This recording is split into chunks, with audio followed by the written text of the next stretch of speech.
ಎಲ್ಲರಿಗೂ ನಮಸ್ಕಾರ. ನಾನು ಲಾಸ್ಟ್ ಟಾಪಿಕ್ ಅಲ್ಲಿ ಪ್ರೆಗ್ನೆನ್ಸಿ ಬಗ್ಗೆ ಮಾತಾಡಿದ್ದೆ.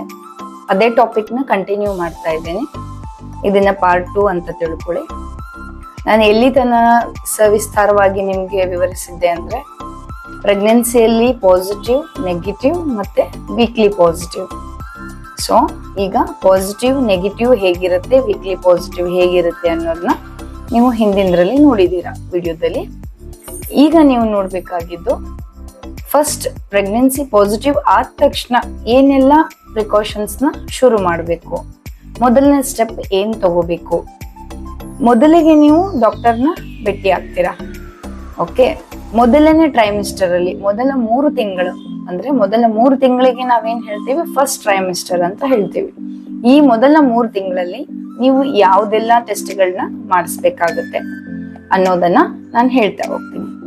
ಮೊದಲಿಗೆ ನೀವು ಪ್ರೆಗ್ನೆನ್ಸಿ ಪಾಸಿಟಿವ್ ಅಂತ ಬಂದಾಗ, 2 ಬ್ರೈಟ್ ಲೈನ್ ಇಂದ ಪಾಸಿಟಿವ್ ಬಂದಾಗ ನೀವು ಮೊದಲ 3 ತಿಂಗಳಲ್ಲಿ ಬ್ಲಡ್ ಟೆಸ್ಟ್ ಮಾಡಿಸ್ಬೇಕಾಗತ್ತೆ, ಮತ್ತೆ 1 ಸ್ಕ್ಯಾನ್ ಮಾಡಿಸ್ಬೇಕಾಗತ್ತೆ.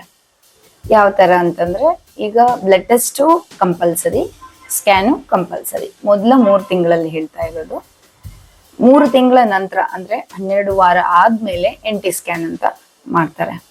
ಇದು ಅರ್ಲಿ ಪ್ರೆಗ್ನೆನ್ಸಿ ಸ್ಕ್ಯಾನ್ ಡಿಟೆಕ್ಟ್ ಮಾಡೋದು. ಇದು ಯಾವಾಗ ಅಂದ್ರೆ ಫಸ್ಟ್ ನಿಮ್ದು 2 ಲೈನ್ ಬ್ರೈಟ್ ಆಗಿದ್ದಾಗ ನಾನು ಹೇಳ್ತಾ ಇರೋದು. ನೆಕ್ಸ್ಟ್ ಬಂದ್ಬಿಟ್ಟು 1 ಲೈನ್ ಬ್ರೈಟ್ ಇದ್ದು ಇನ್ನೊಂದು ಲೈನು ಸ್ವಲ್ಪ ಲೈಟ್ ಆಗಿ ಇರುತ್ತೆ, ಅದಕ್ಕೆ ನಾವು ವೀಕ್ಲಿ ಪಾಸಿಟಿವ್ ಅಂತ ಹೇಳ್ತೀವಿ. ವೀಕ್ಲಿ ಪಾಸಿಟಿವ್ ಇದ್ದಾಗ ಏನ್ ಮಾಡ್ಬೇಕು ಅಂತಂದ್ರೆ, ಅವಾಗೂ ನಮ್ಗೆ ಒಂದು ಸ್ಕ್ಯಾನ್ ನೀಡಿರುತ್ತೆ. ಸ್ಕ್ಯಾನ್ ಮಾಡಿಸಿ ನೋಡ್ಬೇಕು.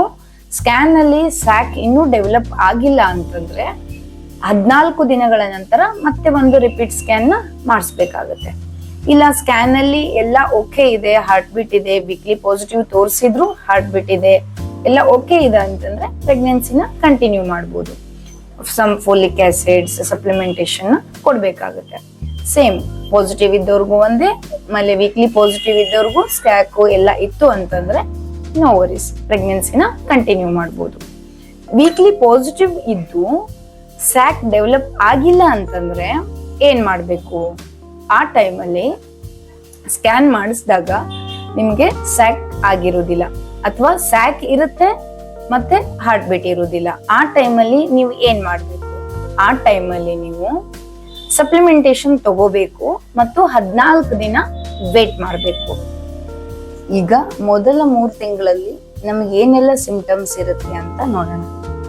ಏನ್ ಸಿಂಪ್ಟಮ್ಸ್ ಇರುತ್ತೆ ಅಂದ್ರೆ, ವಾಮಿಟಿಂಗ್ ಸೆನ್ಸೇಷನ್ ಇರುತ್ತೆ, ಒಬ್ಬೊಬ್ಬರಿಗೆ ಸಿಕ್ಕಾಪಟ್ಟೆ ವಾಂತಿ ಆಗುತ್ತೆ, ಮತ್ತೆ ತಲೆ ಚಕ್ರ ಬರೋದಿರುತ್ತೆ, ಆಮೇಲೆ ಬಹಳ ಸುಸ್ತು ಅನ್ಸುತ್ತೆ, ಸಿಕ್ಕಾಪಟ್ಟೆ ಮೂಡ್ ಸ್ವಿಂಗ್ಸ್ ಇರುತ್ತೆ. ಮೂಡ್ ಸ್ವಿಂಗ್ಸ್ ಅಂದ್ರೆ ಒಂದ್ ಟೈಮ್ ನಿಮ್ಗೆ ತುಂಬಾ ಚೆನ್ನಾಗಿರ್ತೀರಾ, ಇನ್ನೊಂದ್ ಟೈಮ್ ನಿಮ್ಗೆ ಚೆನ್ನಾಗಿರ್ಬೇಕು, ಎಲ್ಲರ ಜೊತೆಗೆ ಮಾತಾಡ್ಬೇಕು, ಆತರ ಅನ್ಸೋದಿಲ್ಲ. ಇದಕ್ಕೆಲ್ಲ ಮೂಡ್ ಸ್ವಿಂಗ್ಸೇ ಕಾರಣ. ಇದು ಫಸ್ಟ್ ಟ್ರೈಮಿಸ್ಟರ್ ಅಲ್ಲಿ. ಮತ್ತೆ ಏನೆಲ್ಲ ಸಣ್ಣ ಪುಟ್ಟ ಸಿಂಪ್ಟಮ್ಸ್ ಕಂಡ್ರೆ ನೀವು ಬೇಗ ಹೋಗಿ ಡಾಕ್ಟರ್ನ ಭೇಟಿ ಆಗ್ಬೇಕನ್ನೋದು. ಸ್ವಲ್ಪ ಕೆಳಗಿನ ಹೊಟ್ಟೆ ನೋವು ಬರುದು, ಆಮೇಲೆ ಸ್ಪಾಟಿಂಗ್ ಆಗುದು. ಸ್ಪಾಟಿಂಗ್ ಅಂದ್ರೆ ಸ್ವಲ್ಪ ಆದ್ರೂ ಬ್ಲೀಡಿಂಗ್ ಕಾಣಿಸ್ತು ಅಂತಂದ್ರೆ ಇಮಿಡಿಯೇಟ್ಲಿ ಡಾಕ್ಟರ್ನ ಹತ್ರ ಹೋಗಿ ಭೇಟಿ ಆಗ್ಬೇಕು. ಹಾಗೆ ಮತ್ತೆ ನಿಮ್ಗೆ ಏನಾದ್ರೂ ಸಿಕ್ಕಾಪಟ್ಟೆ ವಾಮಿಟಿಂಗ್ ಆಗ್ತಾ ಇದೆ, ನನ್ಗೆ ತಲೆ ಸುತ್ತು ಬರ್ತಾ ಇದೆ, ನಂಗೆ ನಡೆಯಕ್ ಆಗ್ತಾ ಇಲ್ಲ ಅಂತಂದ್ರೆ ನೀವು ಹೋಗಿ ಡಾಕ್ಟರ್ಸ್ನ ಭೇಟಿ ಆಗ್ಬೇಕು.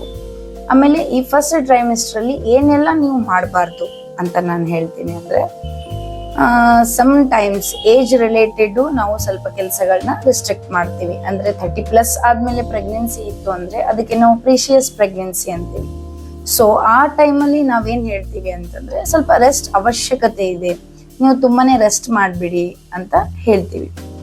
ಇನ್ನು ಕೆಲವರಿಗೆ ನಾರ್ಮಲ್ ಪ್ರೆಗ್ನೆನ್ಸಿ ಲೈಕ್ 22, 26 ಈ ಟೈಮಲ್ಲಿ ಪ್ರೆಗ್ನೆನ್ಸಿ ಆದ್ರೆ ಯಾವುದೇ ರೀತಿಯಾದ ರೆಸ್ಟ್ ಅವಶ್ಯಕತೆ ಇಲ್ಲ. ಆದ್ರೆ ವಜ್ಜವಾದ ಕೆಲಸ ಅಂದ್ರೆ ನಿಮಗೆ ಹೆವಿ ಅನ್ಸುವಂಥದ್ದು, ತುಂಬಾ ಭಾರವಾದದ್ದನ್ನ ಎತ್ತೋದಾಗಿರಬಹುದು, ಆ ತರ ಕೆಲಸಗಳನ್ನ ಸ್ವಲ್ಪ ಅವಾಯ್ಡ್ ಮಾಡ್ಬೇಕು. ಎಲ್ಲಿ ತನ ಅಂತಂದ್ರೆ 4 ಮಂತ್ಸ್ ಕಂಪ್ಲೀಟ್ ಆಗೋ ತನಕ ಈ ತರ ಕೆಲಸಗಳನ್ನ ಅವಾಯ್ಡ್ ಮಾಡ್ಬೇಕು. ನೀವು ಭಾರವಾದ ಕೆಲಸಗಳನ್ನ ಮಾಡಿದಾಗ ಪ್ರೆಷರ್ ಬೀಳೋ ಸಾಧ್ಯತೆ ಇರುತ್ತೆ. ಅದರಲ್ಲಿಂದ ನಿಮ್ಗೆ ಸ್ಪಾಟಿಂಗ್ ಆಗುದು ಅಂದ್ರೆ ಬ್ಲೀಡಿಂಗ್ ಆಗೋ ಚಾನ್ಸಸ್ ಇರುತ್ತೆ. ಸೊ ಹಂಗಾಗಿ ನೀವು ಈ 3 ತಿಂಗಳಲ್ಲಿ ಸ್ವಲ್ಪ ರೆಸ್ಟ್ ಮಾಡಬೇಕು. ಆಮೇಲೆ ಮನೆಯವರು ಸಹಿತ, ಮನೆಯಲ್ಲಿ ಇರುವವರು ಅವರ ಸಿಂಪ್ಟಮ್ಸ್ಗಳನ್ನ ತಕ್ಕನಂಗೆ ನೀವು ಸ್ವಲ್ಪ ಅವರಿಗೆ ಅರ್ಥ ಮಾಡಿಕೊಂಡು ಸ್ವಲ್ಪ ಸಪೋರ್ಟಿವ್ ಆಗಿ ಇರಬೇಕು ಈ ಟೈಮಲ್ಲಿ.